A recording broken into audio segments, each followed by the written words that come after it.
Welcome to the Menopause Unplugged Podcast with me, your host, Nikki Oliveira. On this podcast, we will hear from women who are navigating the challenging and transformative journey of perimenopause and menopause. These women have graciously agreed to share their stories and insights, offering a raw and honest glimpse into what it's like to go through this major life transition. From hot flushes to rediscovering themselves, our guests will provide a wealth of knowledge and inspiration for anyone who's going through or will go through menopause. So grab a cup of tea, settle in, and join us for a fascinating and enlightening discussion. Hello and welcome to the Menopause Unplugged podcast with me, your host, Nikki Oliveira. Today in the studio we have the lovely Victoria. How are you doing, Victoria? Okay?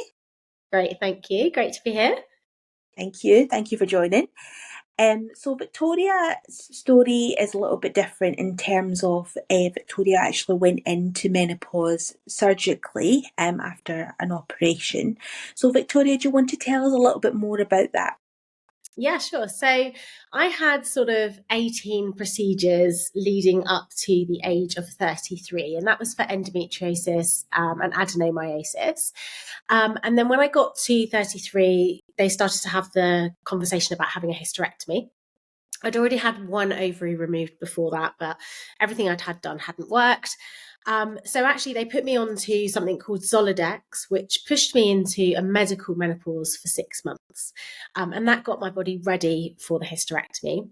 And that was kind of rough. I didn't really know what was happening. They just said I would have a few hot flushes, maybe my hair would fall out. But ultimately the goal was hysterectomy, get well, like new life, amazing, after all of these obviously surgeries and all the pain I'd been in. And I just turned 34 and I had my hysterectomy, and that pushed me straight into immediately surgical menopause, which hits as soon as you have your ovaries removed. There's no going back after that. But again, nobody kind of sat me down and spoke to me about it. So the word menopause for me didn't really ring in my own brain until probably a couple of years later, after that surgery, because I was just kind of pushing through and getting on with things until I couldn't anymore. But officially, I went into surgical menopause that way. Right. So what kind of symptoms then did you experience? Yeah, so my symptoms hit quite quickly afterwards, and a lot of this was reflections, because I just kind of thought it was post-surgery stuff that was happening. So I would feel very down. I would describe it as almost like baby blues for anybody that has had a baby. One day I'd be up, the next minute I'd be on the floor crying. I got very hot very quickly, and I wasn't sleeping particularly well. And then my kind of joints and parts of my body ached.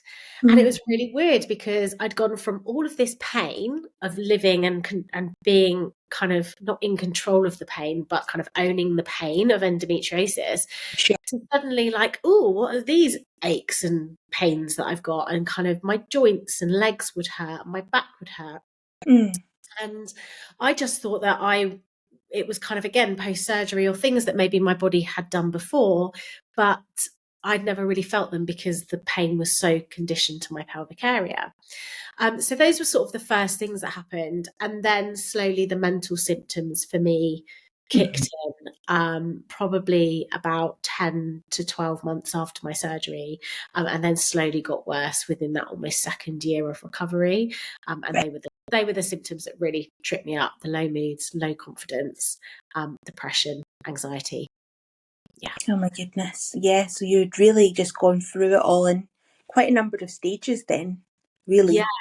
Yeah, definitely. It felt like it was kind of, I was up 1 minute, then I was down, then I was up. And although I was actually on HRT when I came out of hospital, I didn't know at the time, not until 4 years later, actually after my surgery, that I didn't absorb HRT at all. Any of the estrogen that they'd given me, I wasn't absorbing it, which is why I was having these just mass fluctuations of kind of feeling okay and then feeling through the floor. Wow. Okay. So how long after then? So it was quite a while then between having your surgery and going back to your doctor, I'd imagine, and saying this is how you're feeling, right? Yeah, so I'd had a conversation with my doctor in saying I don't think something is right, and they just changed me. I was on tablet HRT, and they just changed me from that to estrogen. Mm-hmm. And then it wasn't until actually I was in therapy 2 years later, following a huge bout of depression. I was suicidal, and it was my therapist that said, "This is related to your surgical menopause." And that was the first time that I was like, oh, menopause, surgical, everything, like nobody had sat me down before. And that's when I started to research. And then I started to have more open conversations with my doctor, me leading those conversations. And I was put onto estrogen gel at that point. But yeah, that was 2 years after. Oh, wow, that is shocking. Shocking that you've had to obviously suffer and find that out for yourself, really. Yeah, it was really hard. And I think at the time you're just in that space of, I just want to feel like me again. And I just, I completely lost myself. I think that's a really common term within menopausal women, whatever type of menopause you have. That's something I hear all the time in the work that I do. But is I feel like I've lost myself, or I was losing my mind. That's what it was. So to have that validation that it wasn't me, that it was my hormones, was kind of like liberating and helped me to kind of then have a focus. So it was very self-driven, and it kind of put that fire back in my belly to go, right, now I need to take control of me. And then Yeah. once I started to get myself well, it was like, oh, now the anger's kicking in a bit. This is not acceptable. And that's when, of course, I started to advocate for others. Yes, absolutely. So, were there any other particular challenges then that you faced during these obviously many years leading up to this point? Yeah, so I think over the last the last 5-6 years now, as it's coming up to, there's been symptoms that have been on and off. I think vaginal atrophy, although I haven't got full blown vaginal atrophy, vaginal dryness was quite a difficult symptom. I think after having endometriosis, if anyone's listening that's had it, will understand the trials and tribulations that you have with your sex life. So after my surgery, I was like, oh yeah, this is going to be amazing. So when that started to kick in, I was like, oh God, and I'm feeling just so much older in my body. I think that's something that I do still struggle with now. I think, I just feel sometimes I wake up and I think, oh, I just don't feel like a millennial. Like it's, so that can still be a struggle. But I think it's learning to what dosages work for you, learning other things that help. It's not just HRT, it's totally holistic. You've got to look at mind, body and soul. And that's a ride because, sometimes we're on a high, and then other days my mental health can still be on the floor.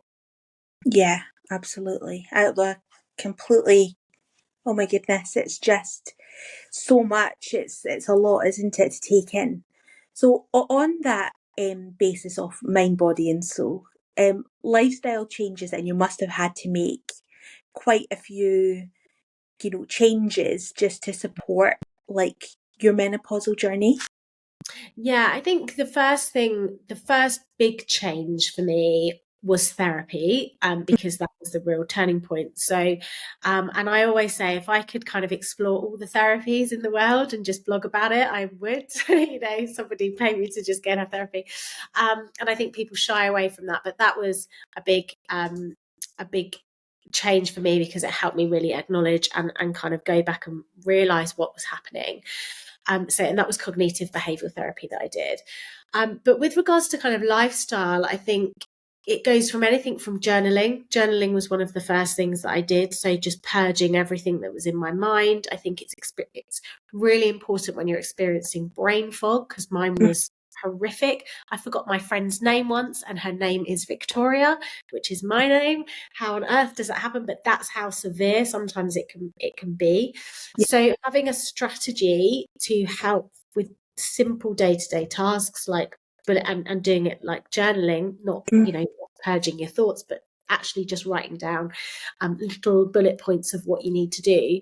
That was a lifestyle change that massively impacted me positively, and I still do it every day now.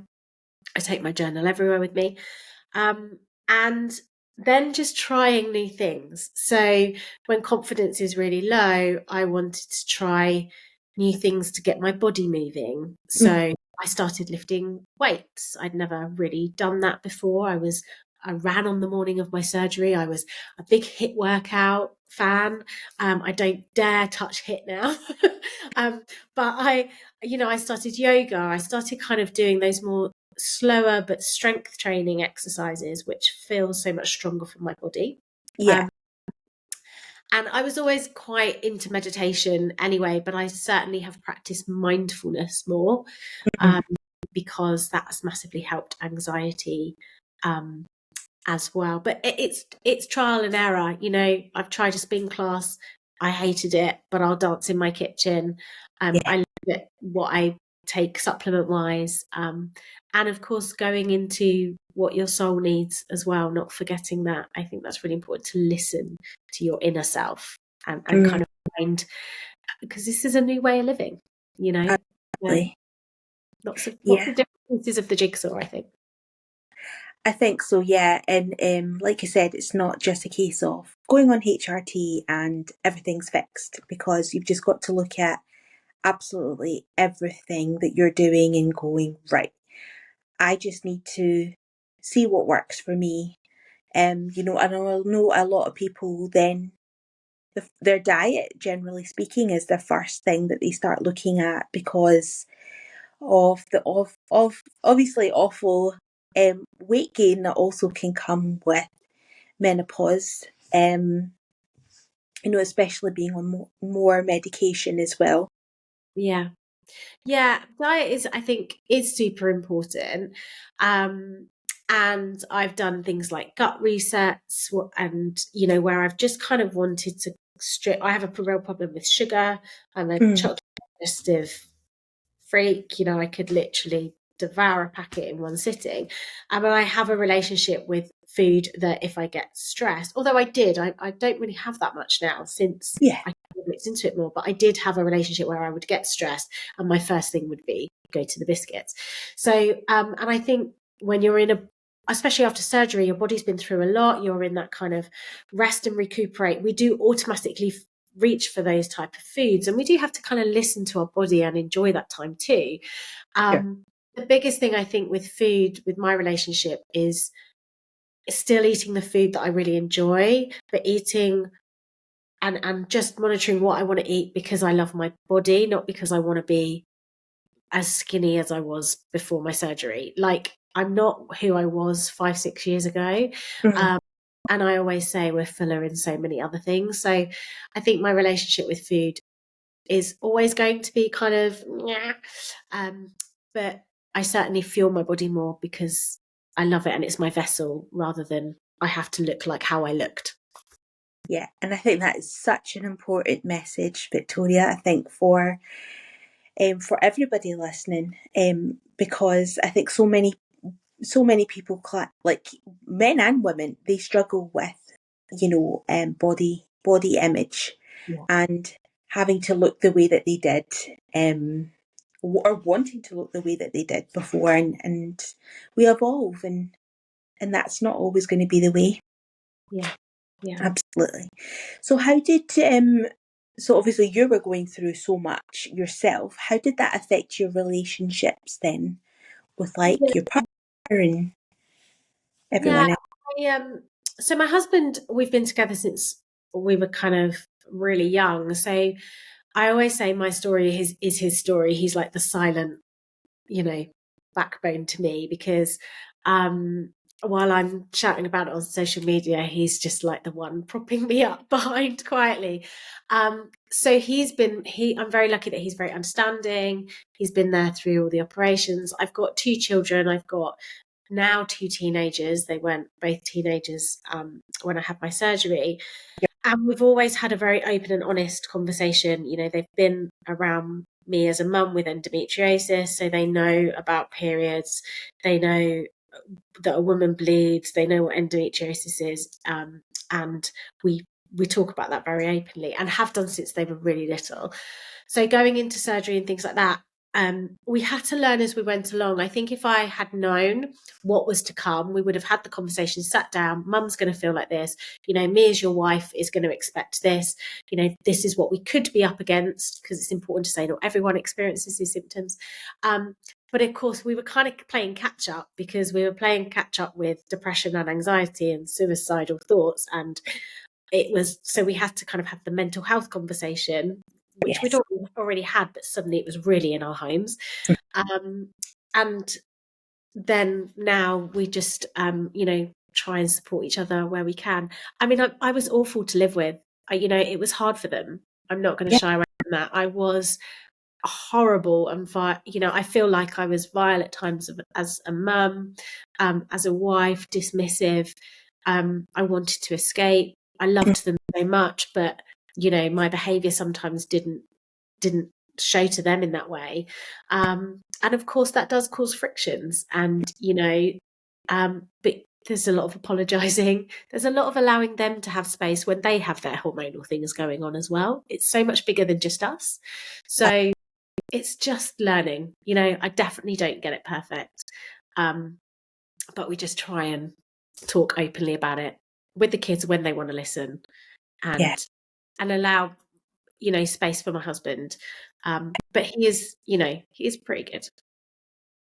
Oh, that's so good, Victoria, that, you know, you do have that openness with the whole family, because I don't think that's done enough in our, you know, in this day and age.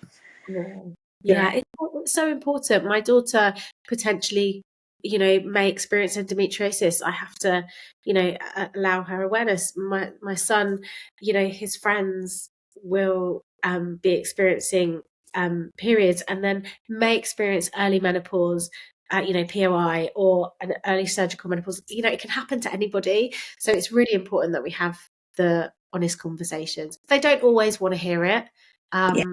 You know, sometimes they're like, shut up talking about dry vaginas on TikTok. You're really embarrassing.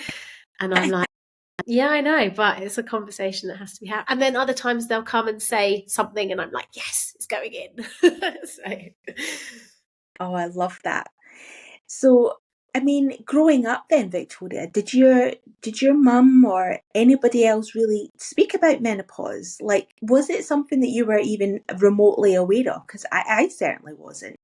Absolutely not. My mum, love her to bits, and she will talk about some of the most craziest things that probably shouldn't be talked about, but she never talked about periods, and she never talked about menopause, and never, even with me going into surgery, kind of did anyone connect this is going to feel like menopause, so start to compare her own, or say, well, obviously it's different, but my menopause felt like this, or whatever. I was the youngest of 4 children, so I was quite young when my mum went through her perimenopause. So yeah, I always say there's no conversational system. You're almost too young for your friends to be talking about it around you, and they don't relate. So even when you talk, they're like, yeah, whatever. They're catching up now, but at the time they didn't. And that, yeah, there wasn't kind of that wisdom. I felt like, where were the older generation? Like, come on, like you could have helped me out a bit. But I think we're breaking that cycle, and I definitely see myself as a person bridging the gap. Yes. The generations that didn't chat because societally they didn't, to now our kids literally can learn anything on TikTok. So, you know, we've got to kind of break that cycle. 100%. And talking about breaking cycles, you're a very clever lady, because you have now written a book, haven't you? have, yes, I have. So, and this really came, we talked earlier about journaling, and this really came from me journaling. I was always writing beforehand, and I've always been quite creative with words. It was part of my job, and now being a writer. But journaling massively was a game changer for me, and there was just something cathartic about writing stuff. And of course, when I started to reflect on all the things that I'd tried, from Reiki to sound healing to the food stuff to spin classes that were not my thing, to practicing self-pleasure, because that's something I had to really connect back in with because there was a lot of trauma there, to just my story, and also to building the gap of the inclusiveness of this conversation, because I feel out of the box sometimes. I certainly did at that age. So yeah, I wrote my menopause, my journal, my rules, and it incorporates my memoir, but also, all the things that I tried, loved and loathed, but lots of stories from all ages, all different experiences of menopause. But the beautiful thing is that it has a journaling element throughout. So that really the reader's book, it's about them making their own rules, and really empowering them to kind of own this time. Because we talked about earlier with HRT, and a lot of the time I was writing this book, I was completely out of control of my HRT situation. And I had to work on what I could control. And there's so much in our control. So we can start to tap into that. And you can take it to the doctors, you can advocate, you can burn the pages, like you can rip it out. It's super fun. And I'm very proud of it. I'm proud that I illustrated it as well. All the pictures, mean something to the page that they're on. And I hope it brings something different to the conversation. Yeah, and it's a book that's aimed at all age groups, right? All age groups, yeah. But I think it's all age groups. I say between, because it's quite sweary, so I say between 18 and beyond. It is literally all age groups. All women are buying it and reading it. It's quite amazing. But I wanted it to feel particularly inclusive for those people moving up into perimenopause, which my friends are now doing. So they're hitting their 40s, and women around that age and below as well, that kind of sometimes feel that the medical books and things like that are maybe a bit overwhelming, important, but maybe overwhelming, and they need just something that they can kind of be part of. Yeah, and relate to a little bit more, because I think, medical language has its place, but I always find if it's kind of written, kind of aimed at the everyday person, it's so much more relatable, and you can be like, oh yeah. Hence the reason why we've got this podcast, sharing everyone's journeys, experience, and hopefully taking away bits from each episode and saying, well, I relate to that. This is how this person dealt with it, sort of thing. Exactly. I mean, is there any other advice then, Victoria, or anything that you'd wish you'd known before entering into menopause?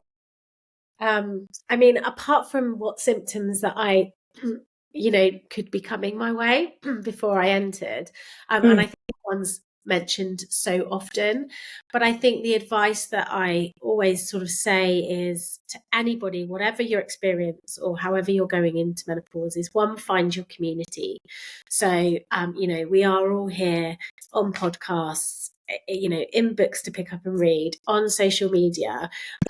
Find the people that you're a tribe, because it's such a supportive community, and I certainly wouldn't be anywhere without them, and it's there for the taking. And we've got so much knowledge to share, just experience and kind of holding your hand through it. So that's kind of one of my top ones.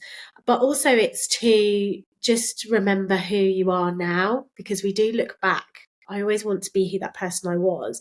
And it's so important to lean in. And once you sort out the body stuff, and once you sort out the mind stuff, it's then looking at what lights you up and thinking, what's my new purpose? What's my path? Why we say, why me? But it's almost like, okay, why not me? Like, Yeah. this is, because I think that's where we can really find our power and find our own fierce, as I like to say. And that's pretty exciting. It's not always bad, menopause, it's No, great elements too. absolutely. There's definitely life at the end. Light at the end of the tunnel is what I was trying to say.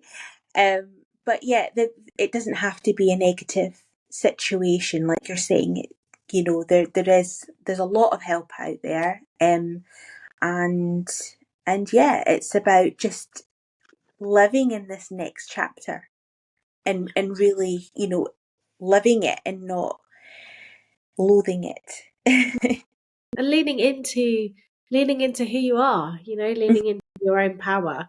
And it takes a conscious decision to say, I am going to do that, because Yeah, sometimes we want to sit in the mess for a while, and that's okay. It's okay to sit in the mess and go, woe me, and this is really crap at the moment, and it's hard, and I don't want to get out of bed, or I don't want to, when it's at its worst.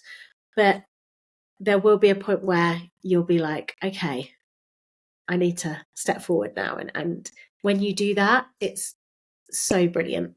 yeah. Lovely, Victoria. Well, we will end our conversation on that amazing high. And I just want to thank you again for joining us on the Menopause Unplugged podcast. You've been a great guest, and I'm sure we'll speak again soon. Oh, thank you so much for having me. It's been great. Thank you. Speak soon. Bye. Bye. Thank you for tuning in to Menopause Unplugged.